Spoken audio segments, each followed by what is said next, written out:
Дариға Назарбаева еліміздегі медициналық мекемелердегі бас дәрігерлерді қаржылық жұмыстардан босатуды ұсынды. Бүгін денсаулық сақтау және әлеуметтік даму министрлігінің алқа отырысында премьер-министрдің орынбасары осы саладағы кем-кетіктерді жіпке тізіп, бірқатар жаңашылдықтар енгізудің қажеттігін айтты. Толығырақ Талғат Уәли әңгімелейді. Алқа отырысына келген Дариға Назарбаеваға алдымен медицина саласындағы жетістіктер таныстырылды. Одан кейін үкімет басшысының орынбасары ведомство жетекшілерінің есебін тыңдады.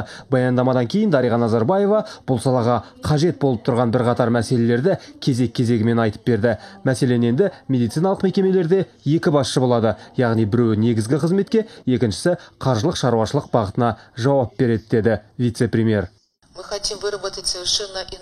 Жалпы медицина саласындағы басқару жүйесін өзгерту қажет. Бас дәрігер науқасты емдеумен айналысу керек. Ол қаржылық шаруашылық қызметке араласпау тиіс.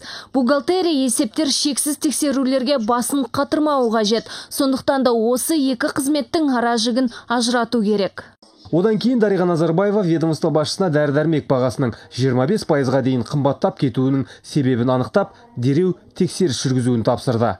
СК фармацияға көрсеткен қызметі үшін 7% төленеді. Олай болса, дәрі-дәрмектердің бағасы неліктен сонша қымбат? Бұл препараттар тегін медициналық көмек көрсету бағдарламасы аясында бюджет ақшасына сатып алынады. Ал алып сатарлар оның үстінен 25% пайда көреді. Мұны егжей-тегжейлі анықтап, бұл бассыздықты дереу тоқтату қажет. Ал Тамара Дүйсенова болса, биылдан бастап қазақстандық емханаларда дәрігерлердің қабылдауына деген кезек азаятынын айтты. Министр профилактикалық тексерістен өтушілер енді емханаға бармай-ақ дәрігердің қабылдауына халыққа қызмет көрсету орталықтары арқылы жазылуға және сол жерден анықтамалар алуына болатынын айтты. Оның сөзінше, бұл арқылы медициналық мекемелердегі кезекті анағұрлым азайтуға болады. Сондай-ақ халыққа қызмет көрсету орталықтарында кез келген адам өзіне ұнайтын емхана мен дәрігердің қабылдау уақытында таңдауына болады. Азаматтар міндетті медициналық тексеруден өту үшін жұмысқа тұру немесе оқуға барар кезде халыққа қызмет көрсету орталықтарына барып дәрігерге жазыла алады. Азаматтар халыққа қызмет көрсету орталықтарынан медициналық тексеріс нәтижесін немесе медициналық анықтама алу мүмкіндігіне ие болады.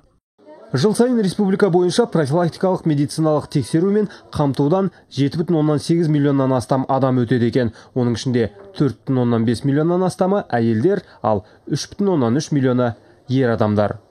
Талғат Уәли, Аманжол Байғазин, қорытынды жаңалықтар.